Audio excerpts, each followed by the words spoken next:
자, 이 단백질 항상성이 뭐고 어떤 요소가 중요한지는 지금까지 좀 정리를 해봤고, 그럼 이 단백질 항상성이 깨지면 어떤 문제가 생기는가?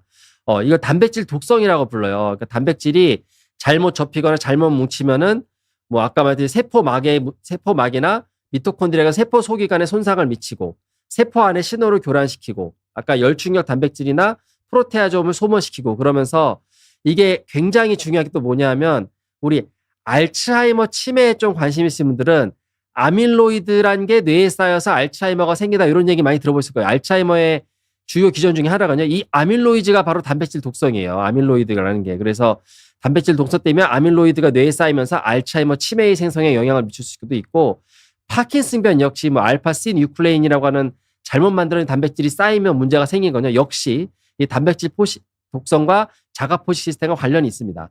아까 암발생도 이 자가포식 단백질 독성과 관련이 있다고 했죠. 그 밖에도 뭐 근육변성, 심부전 이런 중요하고 노화와 관련된 질병들이 단백질 독성에 관련이 높아요.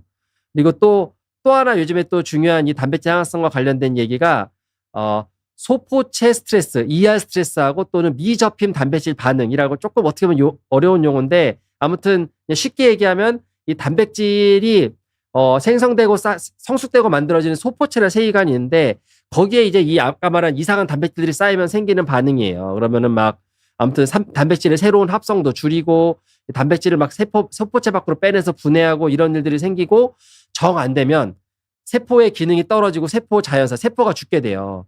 근데 이 소포체 스트레스가 그러니까 단백질이 소포체에 잘못 쌓여서 생기는 소포체 스트레스가 왜 중요하냐면 이게 우리 간과 지방세포에서 발생하는 인슐린 저항성 얘기 많이 들어보실 것 같아요. 우리 뭐 대사증후군, 당뇨, 비만 이런 게 인슐린 저항성이 중요하다 이런 얘기 하는데 바로 이 인슐린 저항성의 주요 기전이 소포체 스트레스와 미접힘 단백질 반응이었어요. 한마디로 단백질 독성에 의해서 결국 인슐린 저항성이 생긴다.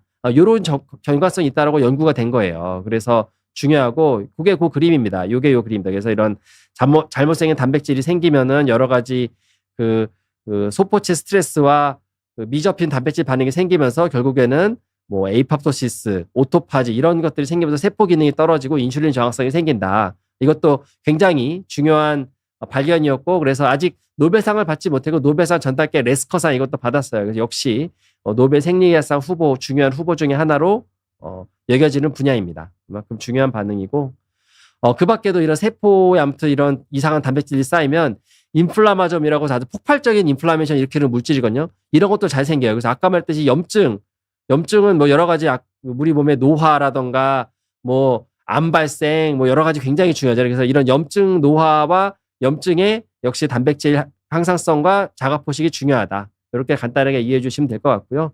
그 밖에도 작년에 강의해서 미토콘드리아 기능 이상 아무튼 뭐 근감소증 노쇠 이런 거랑 관련이 있기 때문에 결국에 불건강한 노화, 가속 노화랑 관련이 있다. 그래서 우리가 이거를 열심히 좀 관심을 가지고 관리하고 치료해야겠다. 이렇게 이해하시면 좋을 것 같습니다.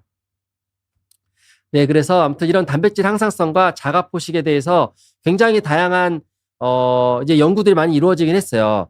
하지만 아직 이게 너무 최신 분야거든요. 사실은 우리가 실제로 이런 진료 현장에서 검사하는 방법들, 치료하는 방법들 아직은 좀 한계가 있어요. 더 연구가 필요한 분야이긴 합니다. 그래서 이런 단백질 항상성과 자가포식은 아직은 연구 실적, 실험 실적 방법들만 좀 발전돼 있고 임상 상황에서는 좀 간접적인 방법들만 있기는 해요. 그래서 뭐 혈액 검사에서 주로 염증과 산화 스트레스를 통해서 간접적으로 본다던가 또 소변 유기산 검사를 통해서 이런 미토콘드리아 기능, 메틸레이션, 산화 스트레스 등을 간접적으로 본다던가 뭐 체성분 분석을 통해서 뭐 근육량, 지방량 또는 뭐 위상각이라고 세포막 건강도를 보는 지표가 있는데 이런 것들을 통해서 아직은 간접적으로만 좀 볼 수 있다. 이렇게 좀 알고 계시면 좋을 것 같고요. 그럼에도 많은 이런 임상적으로 검사할 수 있는 방법들이 연구되고 있습니다.